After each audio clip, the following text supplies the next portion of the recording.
कंचन के बेटे ऋषि की शादी कहीं नहीं हो रही थी। एक तो ऋषि मोटा, ऊपर से कमाई भी कोई खास नहीं। लेकिन कंचन को तो शौक था मॉडर्न बहू लाने का, और उसे एक दिन ऐसी लड़की मिल भी जाती है। हमें तो आपका ऋषि बहुत पसंद है, लेकिन मैं आपको साफ साफ बता देती हूँ, मेरी बेटी के शौक थोड़े से अलग है बहन जी। अरे बहन, हमें सब पसंद है। आपकी प्रियंका जैसी लड़की की तलाश मुझे कब से थी। जींस पहनकर अंग्रेजी में गिटर पिटर बोला करे। अरे बहन जरा सुन तो लो, मेरी बेटी के शौक क्या क्या है। अरे नहीं नहीं बहन, बस लड़की को देख लिया तो सब कुछ देख लिया। आप ना शादी की तैयारी करो, और वो जरा सामान की लिस्ट भी दी है ना मैंने। हाँ बहन जी, सारा सामान शादी से एक दिन पहले ही आपके दरवाजे आ जाएगा। मजा आ गया, मजा आ गया। अब तो बस आप शादी की तैयारी करो। प्रियंका के माता पिता के जाने के बाद कंचन का पति उससे कहता है, अरे भाग्यवान, तुम तो कुछ ज्यादा ही जल्दी दिखा रही थी शादी की। अरे बोलने तो देती, लड़की की माँ क्या बोलना चाह रही थी।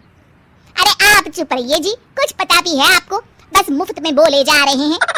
मेरी दोस्त शशि की बहू देखी, लंबी पतली और पढ़ी लिखी, हजारों में कमाई और संस्कारी भी। अरे पर जब वो मेरी बहू देखेगी तो जल भुन जाएगी।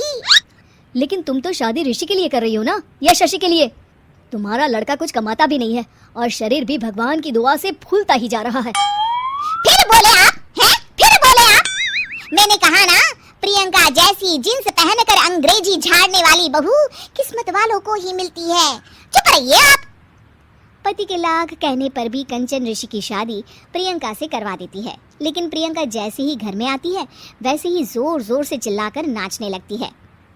आज मेरे यार की शादी है, आज मेरे यार की शादी है, अरे नाचो ना नाचो। आज मेरे यार की शादी है।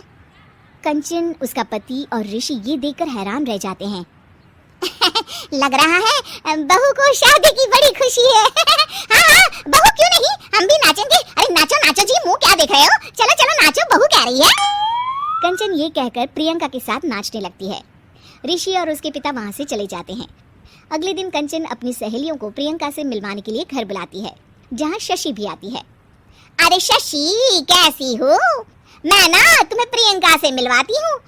अरे सच में बहुत ही एडवांस सोच की लड़की है, कितने मॉडर्न ख्यालात है उसके, पता है तुम्हें? अरे हाँ कंचन, जरूर, बच्चों की शादी अच्छी ही होनी चाहिए। और वैसे भी तुझे तो शुरू से ही ऊंचे ख्याल की बहू चाहिए थी। तभी कंचन की सहेली कहती है, अरे कंचन बुलाओ ना प्रियंका को, हम भी मिल ले। अरे बहू प्रियंका, जरा बाहर तो आना। कई बार आवाज देने के बाद भी प्रियंका बाहर नहीं आती है, तो कंचन को बुरा लग जाता है।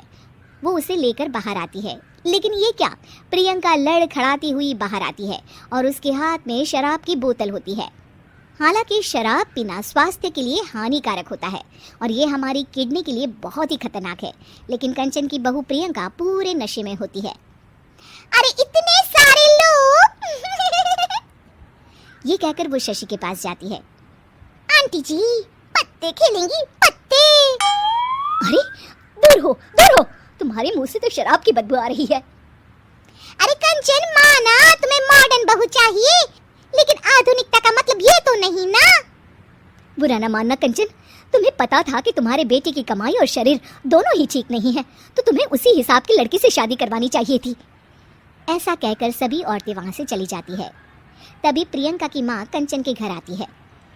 अरे बहन जी, बड़ी चालाक निकली आप तो, बिना बताए अपनी पियक्कड़ बेटी मेरे लायक बेटे के गले में बांध दी। आय हाय, बड़ी आई बिना बताए। उस दिन जब मैं ये बात बता रही थी तो तुम तो सुनने को भी तैयार नहीं थी, अब भुगतो तुम। ये कहकर वो वहां से वापस चली जाती है। सबके जाने के बाद कंचन अपना सर पकड़ लेती है। हाय रे, आधुनिकता की अंधी दौड़ में मैं अपनी संस्कृति ही भूल बैठी थी। अब तो राम ही बचाए मुझे।